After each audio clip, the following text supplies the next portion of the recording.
Continue after Hurricane Helene, we're getting a better idea now of how much the storm affected small farms in western North Carolina. A nonprofit has now released its report about the impact of Helene. The numbers are pretty eye-opening.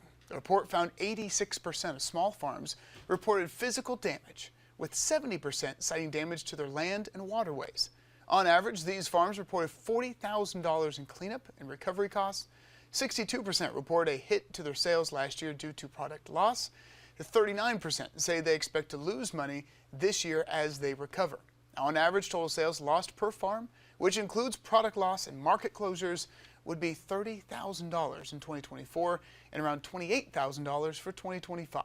You can read that full report, more details in our article on this story on Fox.